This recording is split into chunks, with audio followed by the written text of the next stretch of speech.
Bom dia, Ícaro. Bom dia, Luane. Bom dia, Linik, tudo Dia, certo? tudo certinho. Olha, nós temos programado aqui quatro apresentações, né? No caso, quem está presente, Ícaro, você é o da governança ambiental, né? Bibliometria, Isso, e a isso, Luane é do estudo da maturidade, né? Das Isso. empresas em relação ao ODS. Previsto para começar 8h30, ainda falta dois participantes. Vou pedir para a gente aguardar um pouco, porque a gente tem 1h30, né, para a discussão geral, são quatro artigos, então tem tempo de sobra aí. Então, minha sugestão é para aguardar um pouco. E é só perguntar uma coisa a vocês. Ontem a gente recebeu um e-mail da organização dizendo que as apresentações online podem ser apresentadas na hora, ao vivo, assim. Quem, quem se sentir preparado. Porque a instrução inicial era apenas vídeo, né? Agora, quem quiser apresentar, fica à vontade. Então, se vocês quiserem apresentar, fique à vontade. Se não quiser, a gente compartilha o vídeo. Tá certo? Bom dia, Jax. Seu áudio, por favor. Agora sim. Bom dia, Israel, Ícaro, Luane. Bom dia. bom dia. Jax estava comentando aqui que nós temos quatro trabalhos, né, programados. Falta uma pessoa ainda. E também falta o assessor, né, que é me auxiliar aqui no processo, que ainda não chegou. Então, eu queria aguardar pelo menos 5 minutos. Tranquilo? Tá certo? Certo. Seu do artigo da licença para operar, né? Junto com Exato. o Fabrício Stock. Eu conheço, Fabrício. Conhece ele? Conheço. Ele é o Bom. mesmo orientador que o meu. Foi do É, doutorado, no caso, né? E você fala muito depois de engajamento, que é o tema dele da tese. exato. Ele foi da minha banca de mestrado, né? E, eu brinco com ele que minha mãe odeia ele, né? Porque ela assistiu online a minha defesa e ele me deixou louco. Ele é muito bom. Ele é muito bom. Ele é uma potência, o Fabrício. Demais. Tá certo, vamos aguardar uns minutinhos aí, pessoal. Fica à Vamos. vontade. Assim, o coisa que eu falei também, Jax, as apresentações online, inicialmente era questão de vídeo, né? Só compartilhar o vídeo. Mas ontem a gente recebeu um e-mail da organização autorizando quem quiser apresentar ao vivo, pode apresentar. Joia. Então, fica à vontade. Perfeito. Eu também estou aguardando o assessor que vai me ajudar, porque ele é que compartilhar os vídeos, né? Então, aguardar Eu um pouco aqui. Joia, eu vou preferir apresentar, tá? Porque como eu sou péssimo em vídeo, Tá né, certo, fica à vontade. Tá meu certo. vídeo não ficou lá essas coisas. Então, vamos aguardar os nossos dois colegas aí por enquanto. Porque tempo que a gente tem sobra. É porque são quatro trabalhos apenas, né? É. Se a gente tem 1h30 disponível, quatro trabalhos, em média 8 minutos, de tempo só.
Olá, bom dia a todos. Bom dia, Patrícia. Bom dia, Patrícia. Olá, bom dia, bom dia. Eu sou assessora dessa sessão, nosso moderador Eline, que já está aqui. Eu vejo que temos quase todos os autores, é isso? Falta uma autora. Isso, ok. Bom, a gente já está com 5 minutinhos, professor Eline. Se você quiser dar início, podemos já iniciar a sessão. Desculpa, eu me atrasei um pouquinho.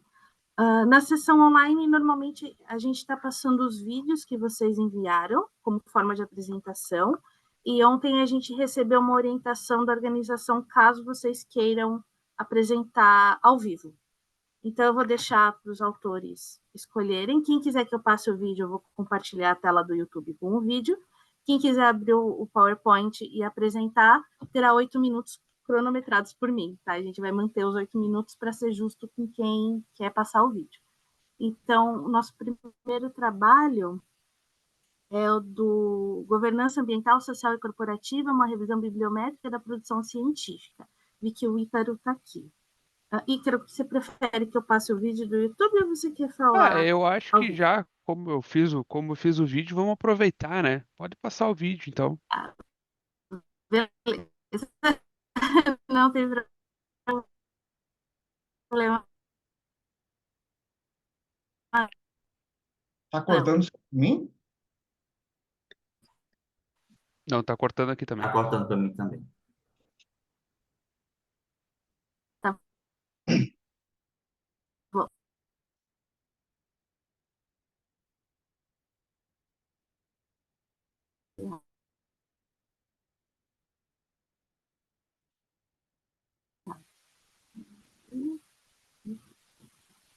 Todos veem a tela do YouTube? Sim. A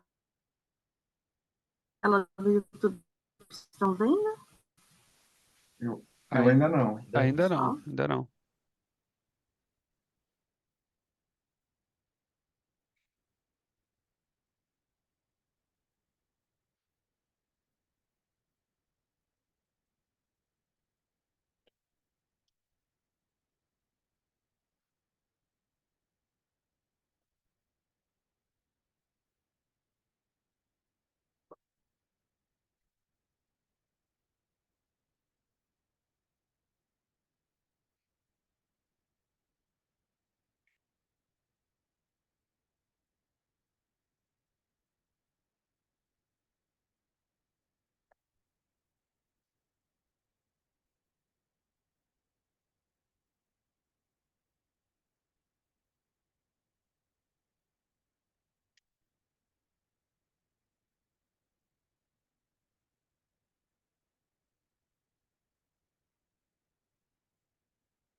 Oi, pessoal, bom dia.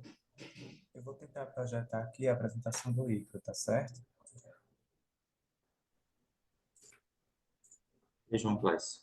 Obrigado.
Aparece para vocês o vídeo?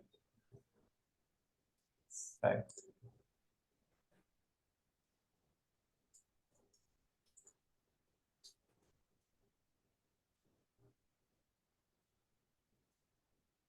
Espera.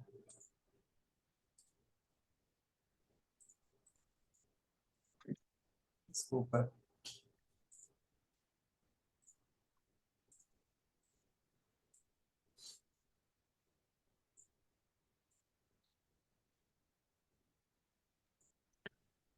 Só acho que tá sem som. Não sei se é só pra mim.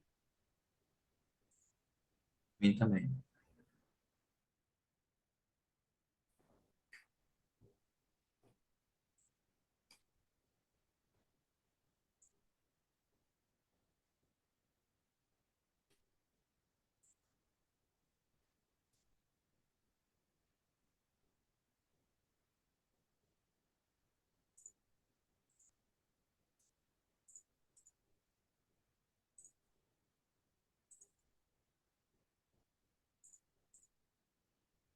Das práticas ESG no desempenho financeiro das organizações, né? A importância da transparência nas divulgações e a relação entre desenvolvimento sustentável e políticas ambientais. Como problema de pesquisa, então, como as práticas ESG influenciam no desempenho financeiro das empresas e a transparência das divulgações ambientais, né? Como objetivo, então, temos compreender a produção científica sobre ESG, identificando tendências emergentes e lacunas de pesquisa, além também de analisar a centralidade de termos, né, como desenvolvimento sustentável e a cooperação internacional na busca por soluções sustentáveis, né? De fundamentação teórica, então, a gente traz alguns tópicos em destaque, né? Que conceitualizamos que desde a década de 1960 a relação entre crescimento econômico e riscos ambientais foi discutida, né? Era discutida. O termo desenvolvimento sustentável surgiu em 1980. Em 1998, o conceito de Triple Bottom Line destacou a importância dos pilares econômicos, ambiental e social, né? Então, o termo ESG foi introduzido em 2004, um termo, podemos dizer que é um termo recente, um termo novo, né? Enfatizando a integração de fatores sociais, ambientais e de governança nas práticas empresariais. Como metodologia, então, esse artigo foi feito com base em uma revisão bibliométrica da literatura, né? Que a pesquisa bibliométrica tem como o seu objetivo principal identificar, medir e quantificar a produção científica sobre determinado assunto, né? Aqui, então, a gente usou duas bases de dados internacionais para buscar os artigos, a Web of Science e a Scopus, né? Tivemos, então, 273 documentos analisados, que esses documentos, então, a gente utilizou o software R, né? E a extensão RStudio. Após isso, o BiblioShine, então, para né, fazer os gráficos, as análises que está presente na discussão desse artigo, né? Aqui eu não trago por motivos de tempo, mas está tudo dentro do artigo, as análises que a gente fez referente a esses 273 documentos que foram analisados. Então, na discussão, os tópicos em destaque, então a análise revelou predominância de publicações em países como China, Estados Unidos e Índia, com um aumento significativo no Brasil, ou seja, né, a literatura está crescendo, a literatura científica sobre ESG está crescendo, né, no Brasil está tendo destaque, né. A cooperação internacional é limitada, mas também é crescente, né. Os artigos mais citados analisam a relação entre práticas de governança ESG e desempenho financeiro, destacando a importância da transparência nas divulgações de emissões de carbono e a adoção de práticas de sustentabilidade, né? Então, como conclusões, a gente conclui em tópicos aqui também, né? A pesquisa em ESG está em crescendo, está em desenvolvimento, né? Demonstrando dinamismo na avaliação das práticas de sustentabilidade. A redução da emissão de carbono e o fator humano são essenciais para a efetividade das práticas ESG. Apesar do progresso, mais pesquisas são necessárias, especialmente no Brasil, né, para explorar a aplicação, né, e impacto das práticas ESG nas organizações. A gente entende que de contribuição e impacto temos que esse estudo fornece insights sobre a evolução das práticas ESG, destacando a importância da transparência e cooperação internacional. As conclusões, então, podem guiar futuras pesquisas e práticas empresariais, né? Talvez saindo um pouco da teoria e indo mais para o lado mais Maria, empírico, né? caso quando Promovendo uma abordagem mais sustentável e responsável na governança corporativa, influenciando positivamente a performance financeira e reputação das empresas, né? Então, aqui são as referências utilizadas durante todo o percurso da apresentação. Fica aqui meu agradecimento ao SEMEAD. Muito obrigado.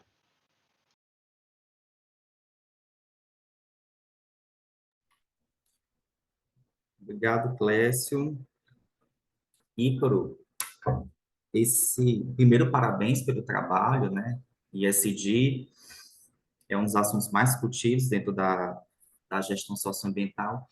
Queria primeiro entender um pouco, é um artigo de disciplina? Você falou que está Isso, no mestrado? isso. É um artigo que é desenvolvido, né, nas disciplinas aqui do mestrado. Daí, quando a gente, na realidade, é um artigo feito por várias mãos, né?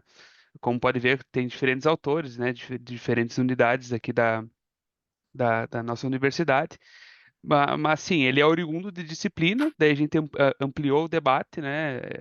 Houve a participação de professores, né, para fomentar, né, com fundamentação teórica, nas conclusões, né. Eu, sendo sincero, eu fiquei mais com a parte da metodologia, né. Eu que fiz todo o percurso metodológico, né, algumas questões e conclusões também, algumas análises, mas basicamente foi isso. Me surpreende muito com a amostra, 273. Qual foi o horizonte temporal que vocês utilizaram? A partir de que data? Eu procurei no artigo e não achei. Então, Foi foi utilizado. 2004? Isso mesmo, Porque foi o estabelecimento do termo, né? Porque isso mesmo. 273 é muito bom, assim, às vezes a gente faz uma revisão de literatura, é recomendado pelo menos 69, né? É um número que foi recomendado na universidade.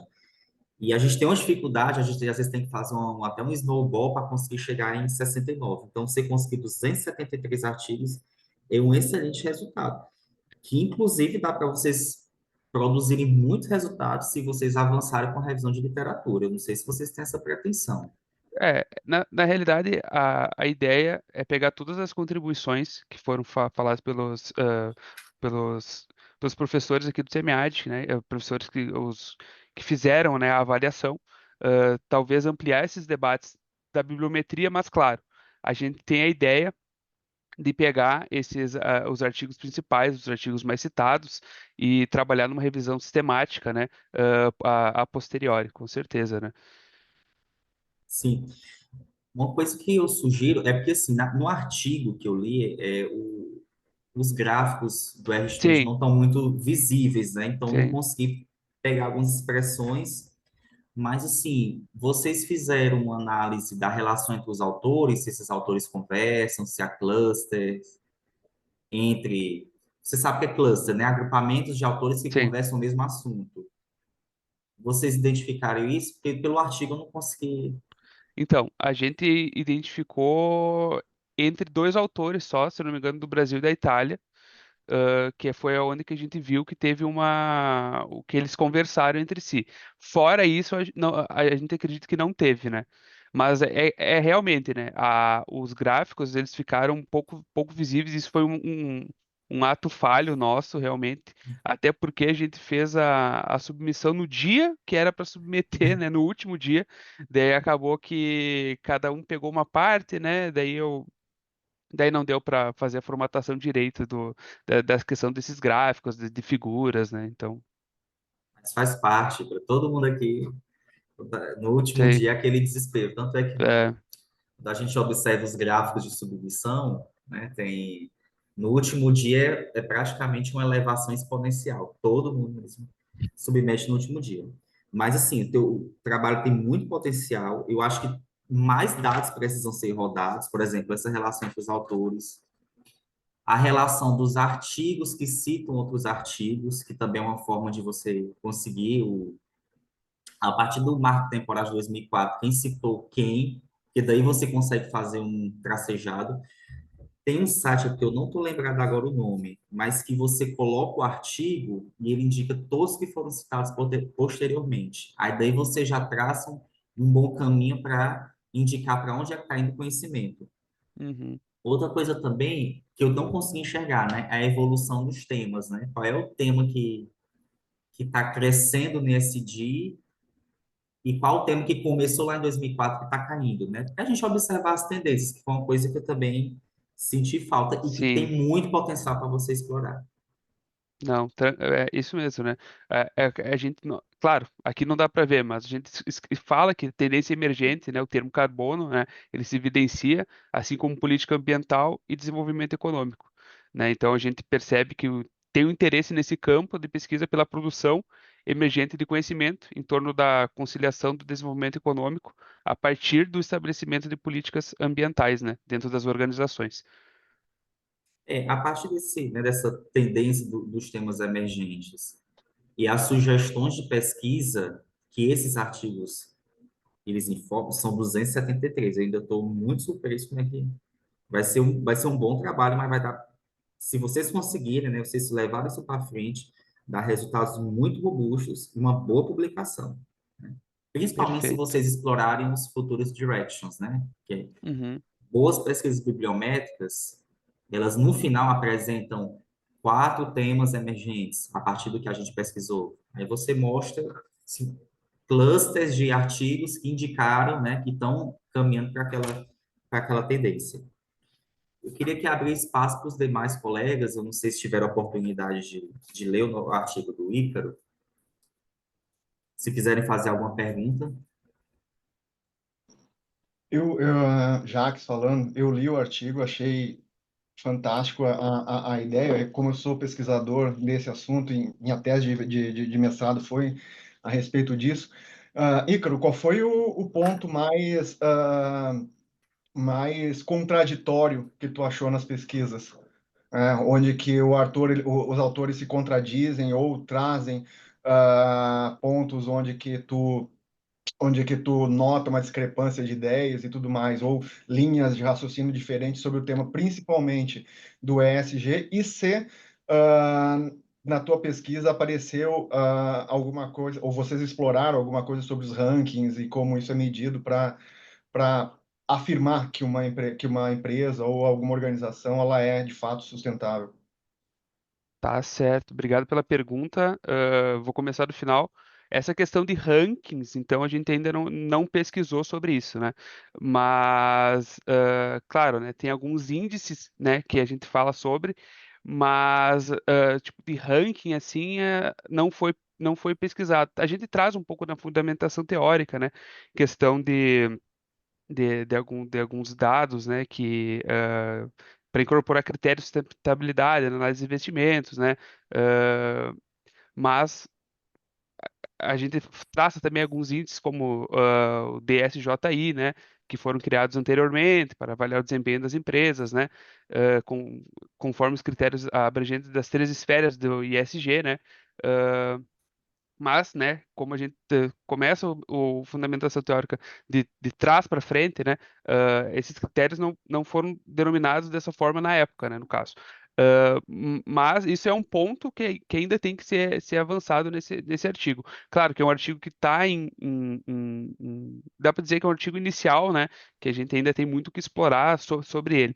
Sobre a questão de algumas contradições que a gente encontra dos autores, olha, para ser sincero, na minha visão, acredito que não teve tantas contradições assim, né? O que a gente nota é o que a gente já vinha estudando, né? Que as organizações, o que é muito salientado pelos autores também, né? Que as organizações, elas muitas vezes elas não investem em práticas de ESG por conta de que tu vai ter um retorno a longo prazo, né? E essas organizações muitas vezes elas preferem esse retorno a curto médio prazo. E a gente sabe, né, que ESG é mais a longo prazo, né? Muitíssimo obrigado.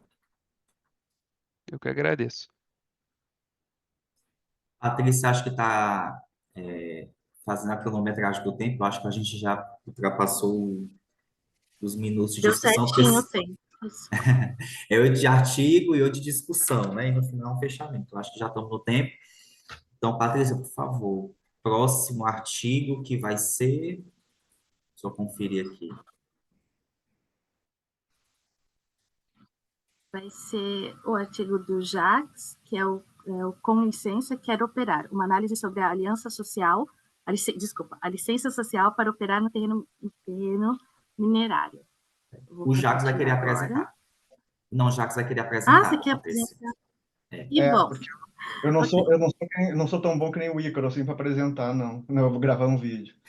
Aí, Então, por favor, eu vou cronometrar, você tem 8 minutos para ser justo com os colegas que estão utilizando o vídeo, tá bom? certo. Só me confirma se vocês estão conseguindo enxergar minha tela. Perfeito. Certo, Sim. então. Então, primeiro, muito obrigado pela oportunidade de estar aqui com vocês. O artigo que eu estou apresentando hoje aqui é Com licença, quero operar, né, que é uma análise sobre a licença social para operar no terreno minerário. Esse artigo ele foi escrito, né, por mim e pelo Fabrício Stocker, professor doutor na FGV. Eu começo dizendo que esse artigo, ele se resume e analisa todas as condições para a obtenção, né, de uma licença social para operar, que é uma licença não formal, que as empresas elas precisam ou precisam ser submetidas na sociedade, no terreno minerário, ou nas comunidades do entorno, ou nas comunidades de convivência, como a gente chama no artigo, né, para poder ter uma operação segura e uma operação no qual ela consiga ser sustentável, né? Essa entrevista, esse artigo, ele resultou da minha tese de mestrado, é um dos artigos que saíram da minha tese de mestrado, e nós fizemos uma entrevista com executivos, né, do setor, diretores e tudo mais, e temos mais de 1.900 minutos de gravação a respeito disso. Então, o objetivo geral era analisar as práticas de responsabilidade social corporativa e relacionar também, né, os benefícios econômicos da mineração. E a nossa pergunta de pesquisa quais são, né, de fato, as condições necessárias para a obtenção dessa licença, né? E a gente começa dizendo que a mineração, por óbvio, né, ela é um setor que ela é importante para todo mundo e ela sustenta as pautas de desenvolvimento sustentável também em todo mundo. Sem mineração, por exemplo, a gente não tem a transição energética. Então, a gente analisou, né, o discurso do ESG, qual o discurso que emerge também como elemento importante dentro dessa narrativa que nós temos da licença social para operar. E alguns dos fatores motivadores dessa análise, né, são aqueles eventos que a gente nunca mais esquece, né, como, por exemplo, o Brumadinho, que ocorreu aí em 2019, que ocasionou um derramamento de 12 milhões de metros cúbicos de rejeito, e também o desastre de Mariana, né, que ocasionou aí 19 mortes, 60 milhões de metros cúbicos de rejeito. Para a gente ter uma ideia da quantidade de rejeito, né, transformando isso em areia, né, a gente, fazendo um cálculo genérico, Brumadinho, com rejeito de Brumadinho, a gente conseguiria construir 1 milhão de casas para 4 pessoas, e com o rejeito de Mariana, a gente conseguiria construir de 4 a 5 milhões de casas, se transformasse o rejeito em areia, né? Então, é muita coisa. Então, esses exemplos, né, a gente nunca mais esquece, mas tem exemplos na mineração que passam muitas vezes apercebidos pela comunidade, como é o exemplo também que aconteceu em Maceió. Passa despercebido porque ele não gera aquele impacto, né, na sociedade. Ele é uma coisa que vai ao longo do tempo, e aí a gente tem uma narrativa que pode ser diluída ao longo desse tempo, e aí com isso acontece alguma isenção de responsabilidade. As principais referências teóricas, né, desse artigo, a gente fala da governança translocal, né, do Banerjee, que ele fala muito do poder da influência local, econômica, no ambiente e na relação de poder entre os atores de uma determinada região, teoria do hábito de Bourdieu, discurso e poder do Van Dyck, né, que nós analisamos para tentar buscar o que está por trás do discurso dessas empresas, e depois nós usamos também o discurso da mudança social, o poder permissivo, capital, e principalmente a teoria dos stakeholders, né, para a gente fazer essa análise. Então, o campo de estudo que nós tivemos, né, foi uma pesquisa desenvolvida com executivos com vivência, né? Então, nós tiramos, né, do excerto de todas as pesquisas, né, as entrevistas que não eram tão relevantes assim, pela quantidade de informação que a gente conseguiu coletar, né? E nós fizemos, esses executivos, né, 32 executivos, eles são de gerentes executivos até CEOs e diretores, ou seja, é o nível mais alto, né, da cadeia minerária, das empresas minerárias dentro do Brasil. Então, 94% dessa análise aqui, os entrevistados afirmaram ter mais de 10 anos de experiência, né? E, enfim, 100% deles afirmaram que eles participam direta ou indiretamente do processo decisório. Indiretamente são aquelas pessoas que estão no conselho, o conselho decide, ele valida ou não, então ele tem uma participação indireta na tomada de decisão. Nesse artigo nós classificamos em 6 categorias a posteriori, e por quê? Para a gente não limitar, né, e não criar clusters de ideias dentro da análise que nós fizemos. Então, dessas categorias, né, a gente compilou dentro desse estudo a ambiência favorável e desfavorável do terreno minerário, a articulação do poder, a importância que transcende o muro, ou seja, como que as atividades dentro da organização elas podem ser replicadas ou analisadas do lado de fora da organização. Aqui contextualizando um pouco, né, quando a gente fala de apesar do Estado e não por ele, a gente identificou que existe uma dicotomia, né, entre as responsabilidades da empresa e a responsabilidade do poder público, quando o poder público é o responsável por construção de infraestruturas, por exemplo. Então, ao tempo que a empresa precisa legitimar alguma coisa, ela precisa de um aval do Estado que tem o poder de outorgar ou não a operação dela.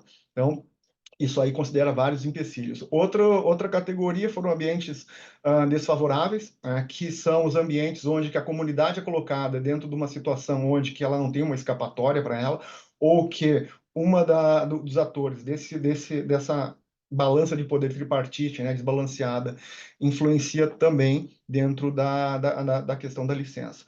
Depois nós temos o contexto da implantação. A mineração normalmente ela é tida como um circo, né? Ela é analisada como um circo porque ela tem um início, meio e fim, desde a lavra até quando encerra-se a mina. Então a gente analisou também o contexto de como essas empresas chegam no território minerário e a amplitude do poder, ou seja, como que se dá a relação de poder nessa relação tripartite de poder, né? Que é desbalanceada. Depois nós analisamos a importância que transcende os muros, que a atividade, como atividade, é a atividade minerária, né, obviamente, ela transcende aquilo que ela é pensada para fazer dentro das organizações e, por fim, tradições e lutas políticas, que a gente analisa no conceito histórico, né, como que, no conceito histórico dos entrevistados, né, a linha temporal dos entrevistados, como que a mineração atua nesse mercado e como ela influencia na cultura e na comunidade de convívio. Uma das coisas que nós conseguimos capturar disso tudo é que, em geral, a gente trata o conceito das comunidades como comunidade de entorno, comunidade comunidade impactada e tudo mais. E aqui nós abordamos a comunidade, pelas falas dos autores, como comunidade de convívio, né? Porque a empresa, ela não impacta apenas, ela não somente está no entorno, né? A empresa tem que conviver com essa comunidade para que ela consiga estabelecer as condições, né, da licença social para operar. Como contribuição prática, né, desse artigo, a gente fala que pode detalhar as relações e dinâmicas complexas. Até porque uma das condições, um dos achados dessa pesquisa é que, em geral, a literatura trata a licença social como alguma coisa que se obtém, né? E a gente chegou à conclusão que ela não é obtida, ela é construída.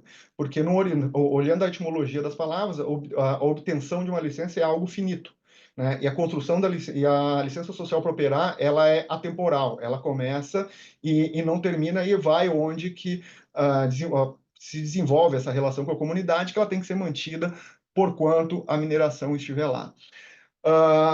E aí, contribuição também para futuras pesquisas, que nós já estamos no radar, né, é analisar a dicotomia que nós temos entre o combate à pobreza e a geração de riqueza, né? Em geral, quando a gente fala do terreno minerário, fala que os terrenos minerários são comunidades mais pobres, mais enfraquecidas socioculturalmente, né?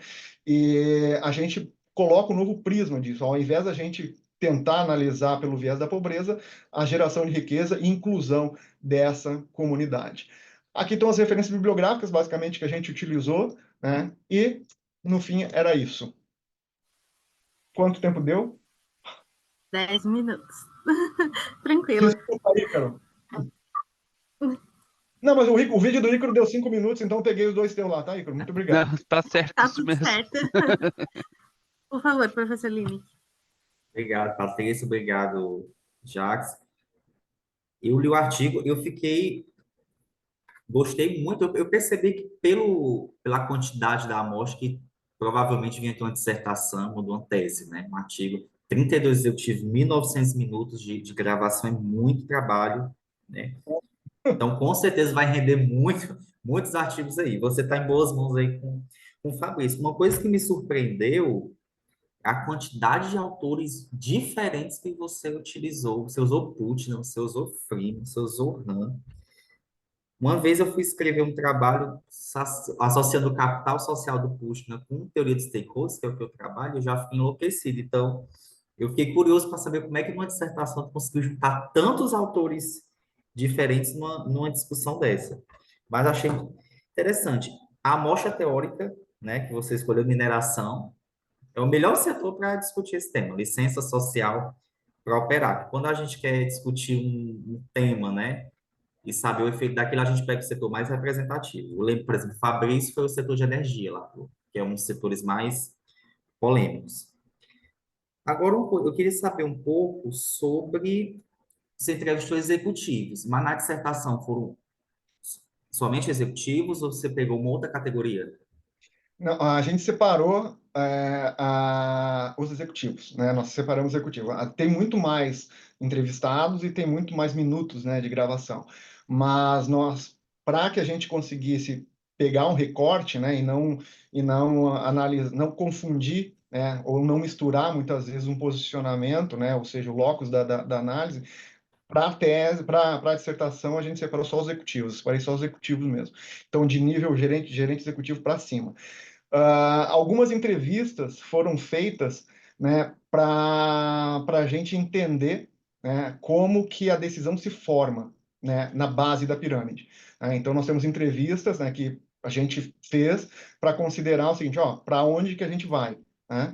Para onde que a gente está indo. Mas essas entrevistas, elas foram só situacionais para posicionar a nossa pesquisa, né? Com relação ao que tu falaste, Lene, dos autores, né? A dissertação, eu chamo até a minha banca, né? Chamou de quase uma teia social a dissertação, porque ela começou e cada vez que eu sou ex-executivo do terreno minerário, né? Então, das mineradoras, trabalhei nas principais mineradoras do Brasil, se não do mundo. E a gente começou a a ver que o assunto ele começava a criar teias, né? Então a gente foi buscando autores que conversassem. Nós temos até um mapa mental desses autores, como que eles comunicam com cada argumento deles para a gente conseguir sustentar isso. Não sei se eu consegui responder a tua pergunta. Conseguiu, conseguiu. Mas depois eu queria ver a dissertação para entender como é que você relacionou esses autores. Porque Perfeito. eu fiz dissertação, a gente trabalha com um escopo mais finito, porque senão a gente perde o fio da meada e é muito fácil perder. A outra pergunta que eu ia fazer é justamente você já respondeu, é se você, o contato que você tem com essa área, pela forma, pela propriedade com que você defendeu aí a sua apresentação, observava que você tinha proximidade. E pela quantidade de executivos, né, os decision makers que você abordou. Mas você tem experiência na área. A Ana Vitória fez duas perguntas. Ana Vitória, você quer verbalizar essas perguntas? Eu agradeço se verbalizar, porque eu não estou vendo o chat aqui, não. Ela fez pelo chat, aí mas some, né? Não tem? Oi, oi. Oi. Não, a minha questão é o seguinte: você está trabalhando com licença social para operar, né? Uhum. E no artigo você só menciona os executivos, o professor Lino, que acabou de perguntar sobre a questão dos outros públicos entrevistados, né? A minha pergunta é por que que a população não foi ouvida, né? Já que a voz das grandes empresas ela sempre permanece, né? Ela sempre prevalece. A voz da mineradora ela tem poder de mídia, enfim. Por qual motivo vocês não trabalharam com a voz dos atingidos pela mineração nesse caso? A voz dos atingidos, ela foi colocada até indiretamente. Esse foi um dos motivos que nós entrevistamos pessoas que não são executivos da área, né, para a gente conseguir entender. Mas quando a gente apresentou e fez a limitação, né, a delimitação, nós olhamos só sob o viés da empresa. O título da minha dissertação é a sustentabilidade além dos rankings, né? Uma análise do terreno minerário, porque qual era o objetivo dela? Era saber se as empresas, né, como que as empresas ela se posiciona através das práticas e do que ela reporta, né? E com isso a gente começou a descer a análise, né? Por isso que ela foi delimitada aqui. E as perguntas, né, que foram feitas, né, elas colocam a sociedade dentro do contexto. Então, a gente consegue ver respostas, tipo, a gente sabe que o nosso discurso ele não coloca a comunidade dentro, né? Então, com o termo de confidencialidade que nós fizemos com os executivos, eles puderam falar várias coisas que, em geral, não está dentro dos discursos, né? Então, basicamente, todos os executivos entrevistados, eles colocam a comunidade como fora, né? Um ator fora das atividades da própria empresa. Então, isso capturou a visão da população, mesmo que indiretamente, né? Mas respondendo diretamente à tua pergunta, né? Por que que nós não fizemos? Porque o nosso foco era analisar de dentro para fora. E uma das recomendações que nós fazemos aqui, de fato, é para complementar, é olhar de fora para dentro, que é um outro artigo que saiu também da minha dissertação. Entendi. Obrigada. Temos mais 3 minutos de discussão. Alguém tem mais alguma pergunta?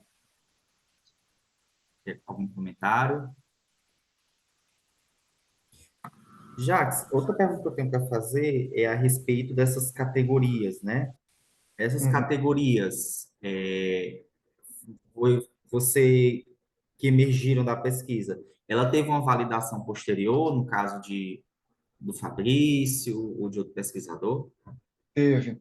Ela teve uma validação de vários doutores da FGV, né? Inclusive do meu orientador, né? Que é o doutor Hélio Arturo de Garay. Né? Nós discutimos essas categorias, né? Dentro do universo de pesquisa, a gente classificou em diversas categorias, né? Mas depois a gente foi clusterizando essas categorias, foi agrupando Sim. essas categorias até chegar nessas 6. E essas 6 foram validadas, né? Inclusive pela própria banca. Quando foi a dissertação, ela foi validada pela própria banca. Então, sim, né, elas foram validadas e ela representa bem o resultado dessa pesquisa. Tá, excelente. Alguém tem mais alguma consideração? Então, Patrícia, obrigado, Jacques. A gente pode fazer uma discussão final, se tivermos tempo. Patrícia, qual vai ser o próximo trabalho? O próximo trabalho é Práticas de Responsabilidade Social Corporativa em Empresas de Construção Civil na Região Amazônica, da Sabrina e do Renato. Eu acho que eles não estão aqui, né? Eles não estão presentes, então a gente vai para o nosso último trabalho da sessão e depois sobra tempo para uma discussão geral.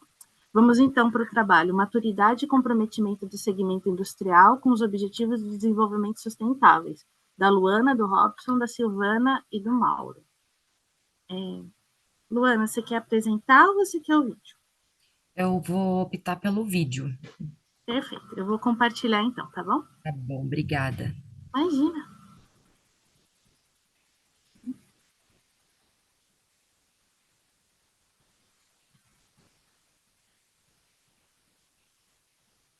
Do segmento industrial.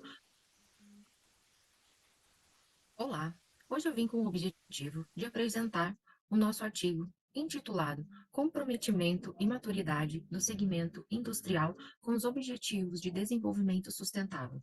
Este artigo foi elaborado por mim, Luane, pelo professor Mauro, o Robson, professora Silvana, e nós somos da Universidade Federal do Paraná. Nós estudamos sobre o tema em relação à demanda por informações de sustentabilidade, sobre as iniciativas do Pacto Global, estudamos também sobre a Agenda 2030 e os 17 ODS, e também sobre os problemas globais climáticos. O objetivo deste estudo visa analisar o nível de comprometimento e maturidade das empresas do setor industrial, signatárias do Pacto Global, em relação aos Objetivos de Desenvolvimento Sustentável.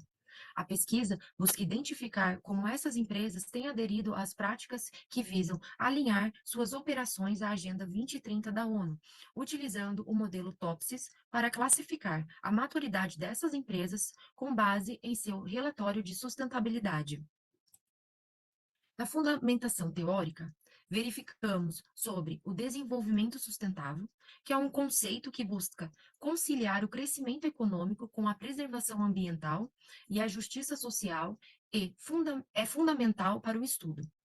Estudamos também sobre a responsabilidade social corporativa, que engloba a responsabilidade das empresas por suas ações e impactos sociais e ambientais, e é um pilar crucial para a análise do comprometimento com os ODS. Verificamos os conceitos do Pacto Global da ONU, que é uma iniciativa que visa promover a sustentabilidade e a responsabilidade social corporativa e serve como base para a seleção das empresas participantes do nosso estudo. Os Objetivos de Desenvolvimento Sustentáveis, que são os ODS, que são um conjunto de 17 metas globais para o desenvolvimento sustentável, que são o foco central da pesquisa, sendo utilizados como parâmetros para avaliar o comprometimento das empresas. E aqui ao lado nós temos a figura dos 17 ODS que foram estudados. A metodologia da pesquisa aplicada no nosso estudo foi uma abordagem exploratória, com foco em atender o comprometimento das empresas com os ODS. Utilizamos também da análise documental dos relatórios de sustentabilidade de 297 empresas do setor industrial listadas no Pacto Global, e essa foi a maior fonte de dados e principal utilizada. O modelo TOPSIS, que foi um modelo multicritério utilizado para classificar a maturidade das empresas em relação aos ODS, criando um ranking de desempenho. E para a coleta de dados foi realizado com base em relatórios da COP, que é o Communication on Progress, avaliando a adesão das empresas aos 17 ODS. Na análise de dados e discussões, identificamos, em relação à adesão às práticas sustentáveis, que dos dados coletados das 297 empresas do setor industrial participantes do Pacto Global, revelam um cenário de crescente adesão às práticas sustentáveis, mas com grande variação do comprometimento com os diferentes ODS. No panorama regional, A Europa é a região com maior número de empresas participantes, sendo responsável por 60,27% de empresas da amostra, seguida pela Ásia, com 18,57%.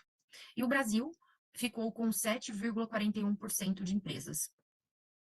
Em relação ao compromisso com os ODS, verificamos que o ODS 1, relacionado à pobreza, e o ODS 2, relacionado à fome, são os que apresentam os níveis mais baixos de comprometimento, com apenas 18,09% das empresas, demonstrando ações alinhadas a essas metas. Tivemos alguns insights em relação ao compromisso com os ODS. Sobre a priorização de ODS econômicos, verificamos que os ODS mais relacionados à atividade econômica, como os ODS 8 de crescimento econômico e os ODS 3 de saúde, registram os maiores índices de comprometimento, com 69,28% e 54,95%, respectivamente. Em relação ao desenvolvimento e compromisso social, os países mais desenvolvidos apresentam, em média, menor comprometimento com os ODS 1 e 2. Então, sugerimos que essas questões podem ser vistas como menos críticas em contexto onde a pobreza e a fome não são um problema tão urgente, por isso que é menor esses ODS nesses países. E em relação à realidade social e compromisso, verificamos que países como México e Turquia mostram maiores índices de comprometimento com os ODS sociais, possivelmente devido às suas realidades sociais mais desafiadoras. Em considerações finais, levantamos os seguintes pontos. Em avanço no compromisso, pontuamos os resultados os resultados do estudo indicam que, apesar de haver um avanço no comprometimento das empresas industriais com o objetivo de desenvolvimento sustentável, especialmente nos últimos anos, a média geral de adesão de 43,93% ainda é baixa. Em relação a desafio e oportunidades, destacamos como ponto positivo para os ODS relacionados a crescimento econômico, saúde e inovação, que obtiveram os maiores índices de comprometimento. No entanto, metas humanitárias como erradicação da pobreza e fome continuam recebendo pouca atenção das empresas. Em relação à maturidade das empresas, a análise multicritério, utilizando o modelo TOPSI, também trouxe insights relevantes sobre a maturidade das empresas em relação à adesão ao Pacto Global. A França, o Japão e a Turquia, elas lideram o ranking, o que reflete uma presença histórica de empresas desses países no movimento desde os seus primeiros anos.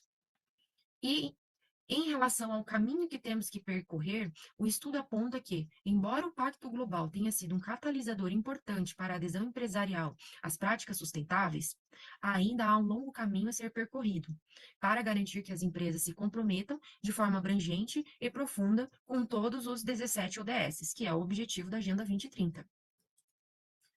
Então, para finalizar, identificamos aqui como próximos passos e implicações. Para futuros estudos podem explorar as motivações e barreiras enfrentadas pelas empresas nas implementações de cada ODS. É possível investigar o papel dos stakeholders na promoção de maior responsabilidade corporativa e também analisar o impacto das políticas públicas e regulamentações na adoção de práticas sustentáveis das empresas. Quero agradecer a todos envolvidos nesse artigo. Muito obrigada. Aqui eu apresento algumas referências utilizadas neste estudo. Agradeço a todos. Tchau.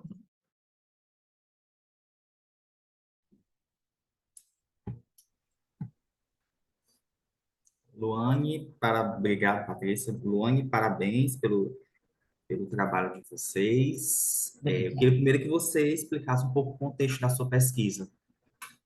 Então, na verdade, essa pesquisa, como sou estudante de mestrado, ela também foi desenvolvida através de uma matéria de sustentabilidade, juntamente com a professora Silvana, e tivemos a ideia de juntar também a matéria do professor Mauro, que ele é professor de multicritério, e ali juntar ali sustentabilidade com algumas ideias de multicritério, e utilizamos o TOPSIS para ali fazer um ranqueamento de maturidade em relação à sustentabilidade, e também por ser uma linha de pesquisa que eu utilizo também na minha dissertação de mestrado, que eu faço sustentabilidade juntamente com procurement, porque eu trabalho nessa área, e sustentabilidade é um dos meus pilares de estudo, né?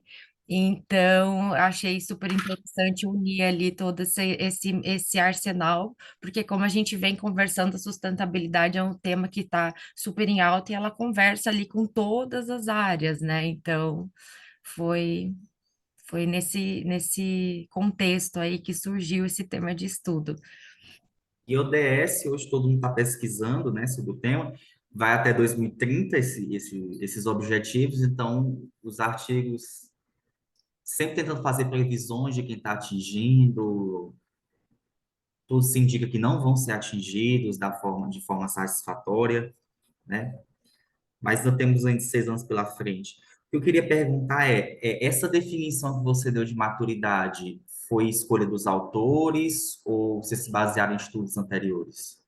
Na verdade, a questão da maturidade foi uma escolha nossa, baseado em quê? O Pacto Global surgiu no ano 2000, tá? E nós estamos no ano de 2024, e as empresas têm 2 anos de período de adaptação para poder fazer os seus relatórios. Então, nesse período de 2 anos, quando as empresas entram no Pacto Global, elas têm esse período de treinamentos, de estudos para poder fazer os seus relatórios. Então, baseado nesses critérios, a gente fez uma análise de maturidade em relação aos países. Então, os países que ingressaram antes no Pacto Global, de repente em 2000 até 2022, que foi o período que nós analisamos para a maturidade. Então, quanto antes os países ingressaram, mais maduros os países estão em relação aos seus relatórios de sustentabilidade. Por quê? Porque eles tiveram mais tempo de adaptação, de estudo, de analisar a profundidade das suas empresas, de se adaptarem mesmo ao que o mercado está pedindo, o que a própria Agenda 2030 está solicitando, de amadurecer em relação à necessidade do que vem enfrentando em relação à Agenda 2030. Então, foi baseado nesses critérios que nós analisamos a maturidade dos países em relação ao, aos ODS e ao Pacto Global, Agenda 2030.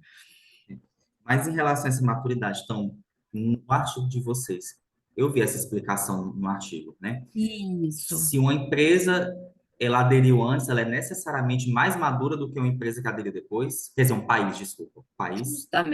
Justamente, na verdade, pela questão do tempo, né? Pelo tempo de estudo, pelo tempo que ela teve de se adaptar, né? Porque daí ela teve, por exemplo, ela ingressou em 2000, e aí é em 2022, que é um caso da França, que foi dos Sim. países que ficou em primeiro lugar. Então, eles ingressaram, por exemplo, no ano de 2000, então em 2022, eles tiveram já o período de 2 anos de treinamento, tudo pelo Pacto Global. Então, de 2022 para frente, ele já até 2000, ou de 2000 a 2002, de 2002 a 2022, eles tiveram 20 anos para ir trabalhando seus relatórios de apresentação em termos de sustentabilidade. Então, são 20 anos à frente de um país como o Brasil, que está em penúltimo, no caso, 13º em relação à amostra, que Ah, foram 14, né, países, que praticamente teve 2 anos aí, na verdade 1 ano, né? Porque você entrou em 2022, a maioria das empresas em 2022, 2020, por aí, tem o quê? 1 ano, 2 anos de apresentação de relatório. Então, são 20 anos ali de diferença de um país para o outro, que com certeza, em termos de profundidade de apresentação de relatório, vai apresentar muito mais critérios do que um país que entrou recente. eu estou entendendo o seu raciocínio. Então, eu pergunto assim, porque quando a gente define, os autores escolhem uma definição própria, né? E Sim, quando você for submeter uma periódica, provavelmente você vai submeter, né? sim. um dos pontos mais destacados quando há uma criação própria é um tópico só você defendendo esse ponto de vista. Isso que você está explicando agora. Porque, Entendi. por exemplo, você falou de maturidade, né, em relação ao Pacto Global, em relação aos relatórios, e eu lembrei de um conceito de maturidade de produto lá do marketing, né? E que essa relação temporal não necessariamente ela existe. Uma empresa ela pode Entendi. ter lançado um produto depois, mas ela está em estado de maturidade diferente de uma empresa que lançou antes, né? Aí eu tentei Entendi. fazer uma certa analogia com esse conceito de maturidade. Aí, uma pergunta que eu posso colocar para reflexão depois. Tá, Se apenas a questão temporal ela é suficiente para definir uma maturidade. Porque tem que levar em conta também, puxando lá da teoria institucional, as tá. pressões institucionais, características institucionais de cada país, que Entendi. levam a pressão maior do relatório. Porque tem estudos, muitos estudos, se você Aham. pegar aí, sobre teoria institucional, que é uma teoria que a gente estuda na estratégia, que a qualidade de um relatório de sustentabilidade é influenciado pelas pressões institucionais de determinado país ou determinada região. Por exemplo, Europa, ela tem uma Sim, qualidade de relatório superior à de outras regiões, por pressões mesmo da própria comunidade europeia. entendi. Então, será que é só o fator temporal ou há fatores institucionais que influenciam também esse relatório ser melhor? Isso aí é uma reflexão para vocês fazerem, discutir no artigo, né? Porque quando forem submeter um periódico e forem falar sobre essa questão da maturidade, eles vão fazer questionamentos sobre isso, né? Essa Entendi. é a minha sugestão. Entendi. Qualidade do relatório, né? E pressões institucionais. Outra coisa também sobre o método TOPS, eu não conheço o método TOPS, mas eu achei muito interessante a ideia. Acho que você poderia só explicar um pouquinho mais a metodologia, né? Eu sei que o artigo é limitado, mas como você vai utilizar um método, né, no caso que eu não conheço, para fazer uma aplicação, eu acho que é um método novo para estudar o DS, talvez seja interessante fazer uma explicação mais detalhada, porque os avaliadores de revistas, eles vão bater em cima desse critério. Eu tive um problema no artigo que a gente submeteu a um top journal, né? Aham. Justamente porque a gente tinha que fazer uma validação que não ficou muito claro as etapas. Então, o artigo voltou por causa dessa explicação que não foi tão detalhada, que ficou escura para eles. Então, toda vez que eu Sim. vejo uma metodologia mais nova, né, em relação àquele tema, tem que defender muito. Se você não tiver uma pesquisa anterior que já fez parecido, você tem que defender isso, tem que defender a ideia. Tá muito bom seu artigo, Luane. São esses pontos para refinamento. Claro, com certeza. Vou anotar aqui para já alinhar e. Eu queria saber, falando inclusive sobre pressão institucional, eu acho que é a da Sabrina, né, Sabrina? Sobre pressão institucional, né? No caso, ela falou aí de isomorfismo. Isso. Mas, continuando aqui no artigo da Luane, alguém tem alguma pergunta a fazer? A pergunta que eu ia fazer, tu já perguntaste, né? Jacques, aqui de novo. Eu queria só, talvez, dar uma sugestão que um dos outros artigos que saíram do meu estudo é sobre justamente pressão, a pressão institucional, a pressão que os países fazem sobre o processo decisório. Tem um artigo muito interessante que é da Legal. Ellen Mayer, que ela fez uma análise de quadrantes, né? Como que é tomada a decisão em cada um desses países.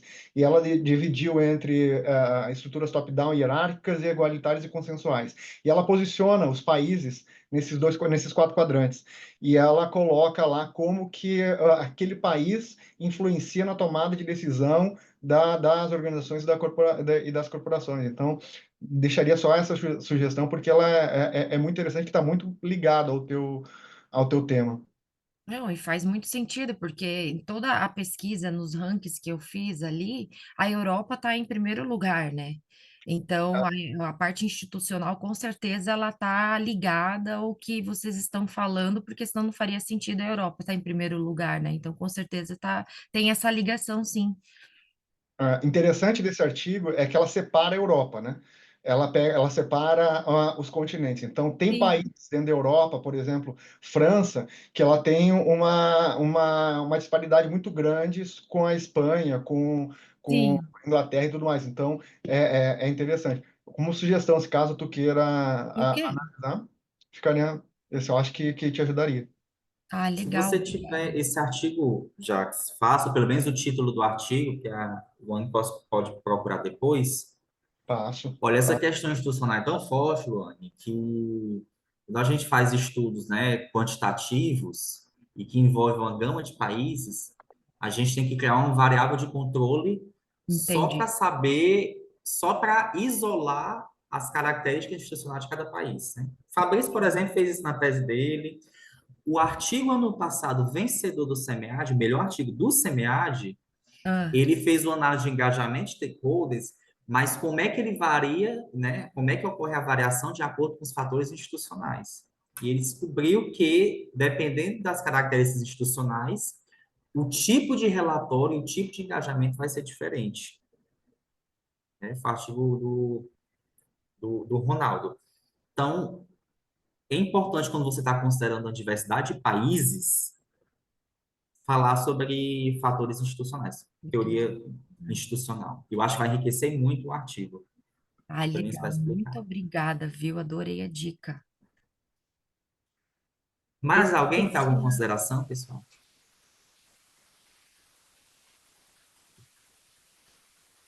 Podemos partir para o último artigo, Pronto. professor Lino, É, da pode, Sabrina. pode ir. Sabrina, Obrigado. você tem a desculpa, Sabrina, você tem a opção de eu passar o vídeo ou você apresentar em 8 minutos ao vivo. O que você prefere? Patrícia, pode passar o vídeo. Ok, Está eu bem vou resumido, 8 passar minutos, eu posso agora. acabar me empolgando aqui na explicação. O vídeo, ele deixa a gente comprometido com o tempo. Perfeito. Obrigada. Ok, perfeito. Imagina.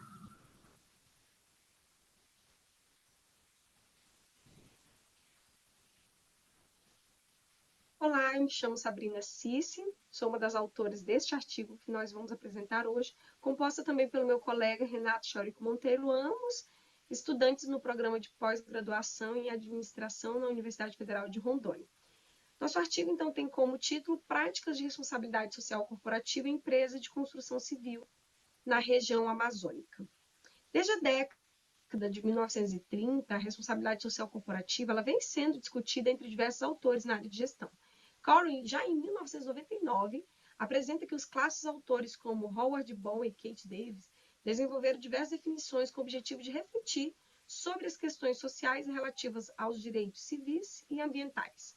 Essa definição ela envolve uma série de práticas e compromissos que a empresa assume para contribuir positivamente com a sociedade e o meio ambiente, como consequência de obter lucro. Esses autores partem para a premissa de que a responsabilidade social corporativa e o isomorfismo institucional revelam evidências de que as empresas tomam as decisões de adoção em resposta à pressão competitiva, bem como as pressões miméticas institucionais. Há diversos estudos que investigam sobre essa relação. Para identificar o comportamento isomórfico institucional através das práticas de responsabilidade social corporativa, formulamos, então, a seguinte questão de pesquisa. Como as ações de responsabilidade social corporativa têm sido implementadas por empresas do setor de construção civil? Então, o objetivo é analisar quais são as práticas de responsabilidade social adotadas por empresas do setor de construção civil na região amazônica e de que forma o isomorfismo está presente nessas práticas praticadas. O artigo segue os seguintes passos. Primeiro, vamos discutir sobre a responsabilidade, a revisão existente na literatura. Em seguida, vamos apresentar a nossa base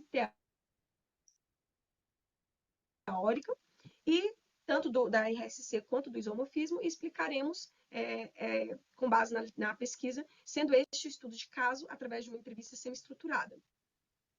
A RSC promove a sustentabilidade e o bem-estar, tanto dentro da empresa quanto ao meio ambiente circundante. Schumpeter, lá em 2022, e outro autor, já fala sobre isso, sobre essas preocupações sociais e ambientais das operações, e criando esse valor compartilhado para as partes interessadas, é que a empresa consegue promover a perpetuidade lucrativa a longo prazo.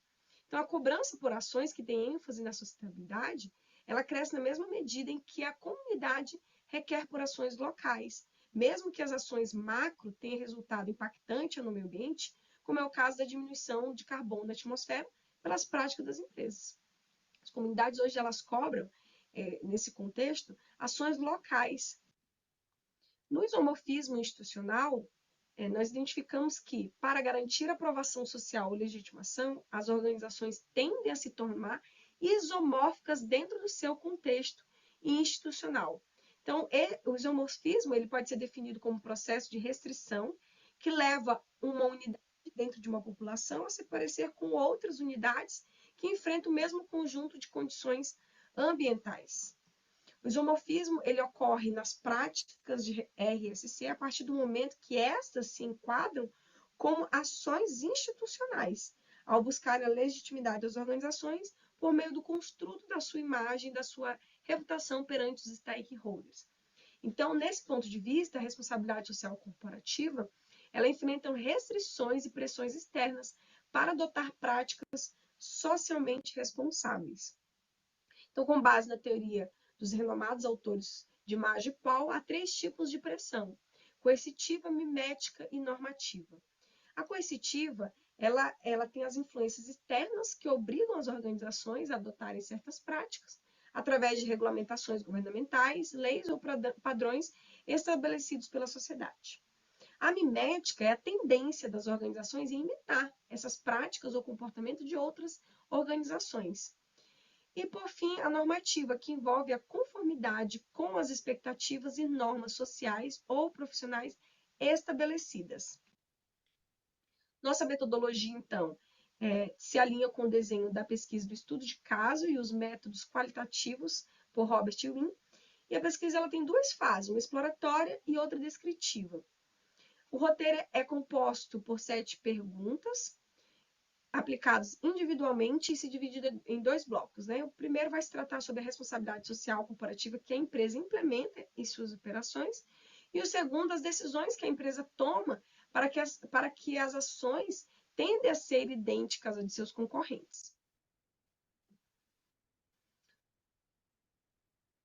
Os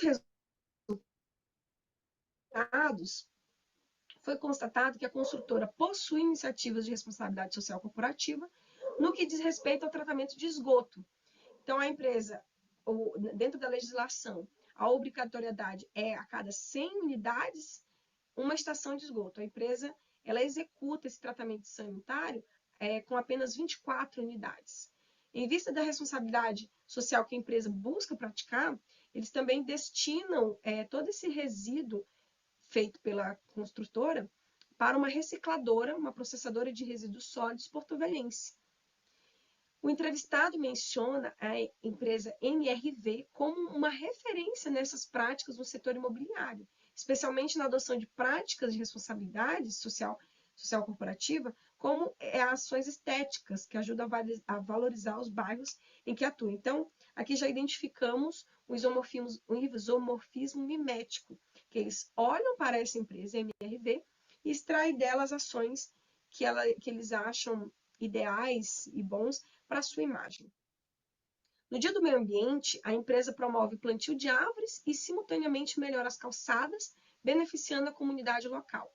Essa fonte é do próprio site da construtora, e nesse dia eles trazem a comunidade, os alunos, para participar dessa ação. Eles plantam árvores, eles reformam as calçadas e eles melhoram aquele bairro onde eles estão ali construindo algumas unidades. Também tem a incorporação de tecnologias que impactam positivamente o meio ambiente. Agora, em todos os projetos, eles colocam ali garagens para carros elétricos, adaptações elétricas para uso de adaptadores e possibilidade de instalação de placas solares nos projetos de construção. Tanto é que essas práticas nas placas solares faz parte ali de um movimento sustentável amazônico. Essas inovações são viabilizadas por empresas do setor tecnológico e ecológico. E também, baseada nas tendências do setor, outro impacto positivo foi que eles conseguiram mudar uma legislação em relação aos sobradinhos, que antes não podiam ter vista para o quintal e sim para a garagem. Então, os resultados evidenciam que a construtora ela pratica essas práticas através do plantio de árvores, melhoria de calçadas, descarte de resíduos sólidos, e também demonstra que ela exerce atividades homórficas, miméticas e normativas. Muito obrigada. Essa é a nossa apresentação breve do artigo.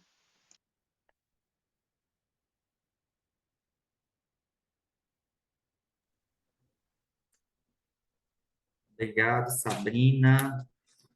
Sabrina, a mesma pergunta que eu fiz para os outros, eu vou fazer para você. Qual foi o contexto da escrita desse artigo? Muito bem. Eu sou aluna mestranda aqui do programa de administração da Universidade de Rondônia, e eu e meu colega, nós estávamos numa disciplina que fala sobre gestão de sustentabilidade. E eu falei para ele, estudando a teoria institucional, estudando ali o isomorfismo, a gente falou assim, vamos ver como que está a responsabilidade social corporativa das organizações em relação a essas práticas de isomórficas, né? Como que elas tendem a imitar umas às outras. E aí a gente analisou que o crescimento aqui na região amazônica, nessa parte de construção civil, está em ascensão. Então, a gente quis investigar uma empresa, uma construtora, para saber como ela está trabalhando a responsabilidade social corporativa e como ela observa seus concorrentes para implementar aquelas ações nas suas atividades também. E aí, essa empresa ela foi escolhida porque é uma empresa familiar, uma empresa que cresceu dentro desse contexto municipal, ali no município de Porto Velho, que é a capital aqui de Rondônia, e ela se desenvolveu, então passou de pai para filho, é uma empresa grande, tanto é que ela tem várias parcerias com outras empresas, como é o caso dessa recicladora, onde ela envia ali os seus dejeitos, né? Porque a gente sabe que uma construtora ela tem muito processos, e nesses processos ela precisa dessa recicladora. Então, assim, a gente teve, com base a disciplina do nosso mestrado, estudando essas teorias, a gente identificou que observar uma construtora aqui no nosso estado seria muito interessante, porque a construção civil está muito em alta aqui. Interessante que ano passado os autores do conceito, né, de isomorfismo, eles lançaram um ensaio, não sei se você chegou a ver, explicando como surgiu lá em 83 esse conceito. Aí eles falam, olha, a gente eram estudantes, eram como vocês, como nós, né, estudantes de pós-graduação, e como eles foram chegando ao conceito dos três isomorfismos. Eu tenho até aqui o título, só um momento. Está em OpenAI. Tá aqui, ó. Looking back.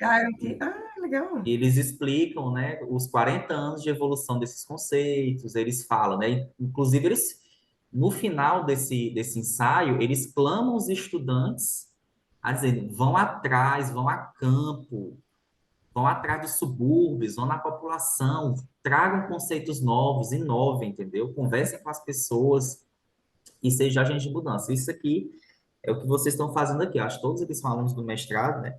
E eu fico muito feliz com as abordagens que vocês estão fazendo. Aí a pergunta que eu quero fazer, a primeira você já respondeu, né? Como foi a escolha da empresa. E a segunda, a partir desse isomorfismo, a empresa ela faz de forma consciente? Ela tem consciência ou foi a partir a visão do pesquisador? Ela faz de forma muito consciente, tanto é que na entrevista, um dos nossos entrevistados, que é um diretor administrativo, né, a gente não colocou ali por questões de sigilo mesmo da entrevista, ele trabalhou na MRV, que é uma referência em construtora aqui no Brasil, e ele trouxe essas práticas de responsabilidade social para dentro da sua empresa. E ele sabe que aquilo ali são práticas que ele viu em outra instituição, em outra empresa, que agora ele está implementando na sua. Ele viu que foram práticas de sucesso, que deram certo, e agora ele está sendo implementado. Então, assim, é muito consciente. Algumas eles próprios desenvolvem, olhando como que a comunidade ela pressiona, como que a comunidade pressiona, a legislação pressiona, eles desenvolvem. Mas nessa parte mimética, eles são conscientes. Você falou da questão do sigilo, né? Mas lá no tópicozinho, você acaba citando um pouquinho a empresa, tá? Você Sim. só lembra de. Você pode colocar a empresa, você pode colocar um nome fictício para a empresa, entendeu? Empresa construção, para Sim, não foi uma das coisas precisar. que eu gostei muito da parte dos avaliadores do programa, aqui do SEMEAD, que eles atentaram para isso. E, na verdade, quando a gente foi apresentar para a nossa disciplina esse artigo que a gente desenvolveu, a gente acabou falando sobre essa empresa na discussão, e na hora de enviar eu não me atentei a isso. Tá certo. Uma coisa, né? Como vocês estudaram uma empresa, e para tornar assim mais atualizado o tema, hoje os estudos de isomorfismo, eles não, né, ficam apenas em identificar os tipos de isomorfismo. Mas responder o quê? Esse isomorfismo serve para quê? Então, por exemplo, o isomorfismo utilizado para... Eu vi um artigo, eu estava pesquisando seu tema. O isomorfismo utilizado para você aplicar uma gestão estratégica de recursos humanos, entendeu? Ou um isomorfismo voltado para você ampliar o mercado. Você vai para um novo mercado, então você usa características isomórficas para fazer essa adaptação. Então, a minha sugestão para tornar o artigo mais competitivo, como a gente fala, é tentar associar essas práticas com alguma estratégia de mercado da empresa, né? Se associando com alguma estratégia de mercado e com outras características, e com outros estudos isomórficos, você enriquece mais o artigo e com certeza vai querer, né, garantir uma publicação. Sim. Perfeito, obrigada pela minha sugestão, mas fica aberto aí para outros colegas comentarem, se tiver à vontade. A gente fica muito limitado, eu estava até conversando com o nosso coordenador do programa, a gente fica muito limitado com as páginas, né? Então, para a gente dar um bom suporte ali na metodologia, a gente tem que fazer uma boa pesquisa teórica e acaba não tendo muito espaço ali pela quantidade de páginas para a gente desenvolver mais e acaba enxugando e poderia desenvolver mais. Mas obrigada pela observação, Israel. Mais alguém quer fazer algum comentário? Eu queria, só eu que estou atrapalhando aqui, né, Lino? Não. Imagina, participação, é isso mesmo. Só queria até parabenizar, porque essa região que vocês escolheram, já trabalhei muito na região norte, né? E um dos grandes problemas da região norte é a quantidade de lixões que tem lá, que são oriundos da construção civil, né? Isso. E então tu pega a região do Pará, aquela região do Pará para cima, né? Ela tem muito, e é muito incomum nós vermos empresas que são do eixo sul-sudeste, que estão trabalhando lá em cima, adotarem as mesmas práticas de responsabilidade que elas têm aqui embaixo lá. Né? Então, é muito interessante essa visão que tu estás trazendo. Né? Essa visão que tu coloca dentro do artigo, ela é muito interessante. Porque existe uma avenida muito grande nessa região aí, principalmente da Amazônia Legal, né, para explorar isso. Então, muito interessante. Obrigada, Jax. E aqui, como eu falei, é uma região que está crescendo muito em termos de desenvolvimento urbano, né?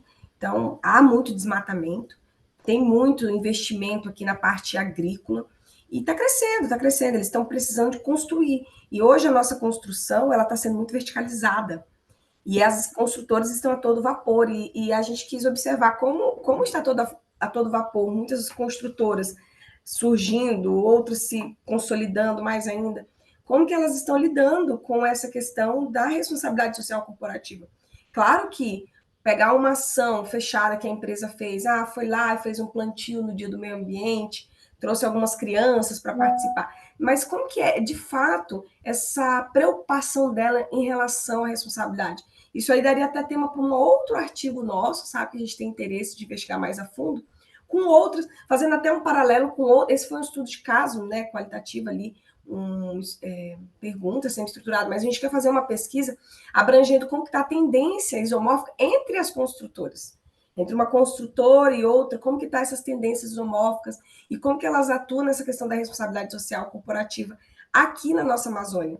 Porque a gente sabe que a Amazônia, além de ser um dos celeiros do mundo, o Brasil ser um dos celeiros do mundo, hoje ela está no centro ali, né, no hotspot de estar sendo olhada, sendo observada. Então, eles estão tendo essa preocupação a mais, esse plus a mais. A gente quer saber como que eles estão lidando com essas questões de responsabilidade social corporativa entre eles mesmos, sabe? De empresa de construção civil para empresa de construção civil. Interessante. Eu acho que essa tua última fala, inclusive, ela conversa bem com o que a Luane conversou, né, falou, e até que ela falou que ia extrapolar para a questão da área de suprimentos, que é a área que ela trabalha, né? Como experiência prática, eu vejo que grande parte dos problemas oriundos, né, eu não tenho nenhuma pesquisa, nenhum dado, mas é só experiência profissional mesmo de mercado de quem trabalhou nessa região há muito tempo. Essa um dos grandes problemas que o setor de construção tem na Amazônia Legal, aí eu falo parte do Maranhão até para cima, né, onde que eu tô, ela é oriunda do processo de suprimentos que ele é diferenciado para essa região. Por quê? Né? Porque como existe uma carência de empresas, a gente normalmente importa empresas do eixo sul e sudeste e aí fica caro na visão deles implementar isso. Desculpa, ali.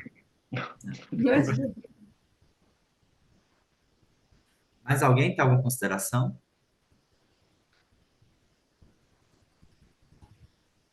Bom,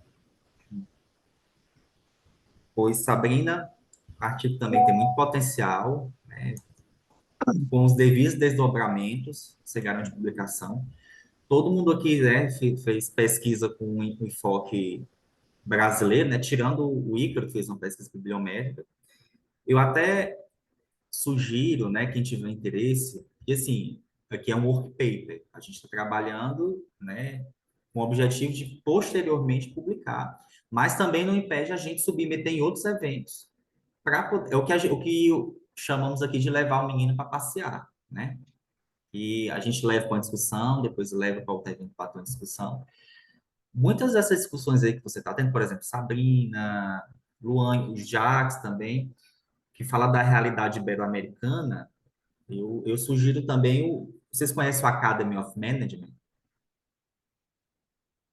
Mestrandos em administração. A Academy of Management é o top da nossa área de administração. Então, o evento da Academy of Management é um evento internacional que reúne os cabeças, os teóricos da nossa área. Geralmente, os eventos são nos Estados Unidos. Fabrício conhece, Fabrício já foi, o Academy of Management. E está aberto agora uma edição especial voltada para os países ibero-americanos, né? Com submissões, inclusive em português. E o evento vai ser em Madrid. Então, discussão muito rica, voltada para o nosso contexto.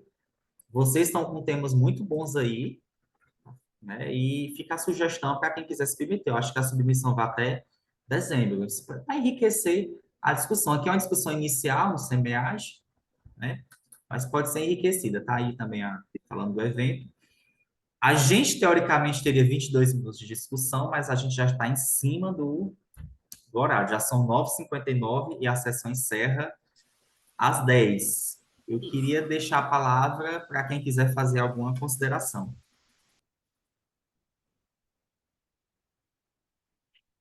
Só agradecer as discussões e as ricas trocas aqui.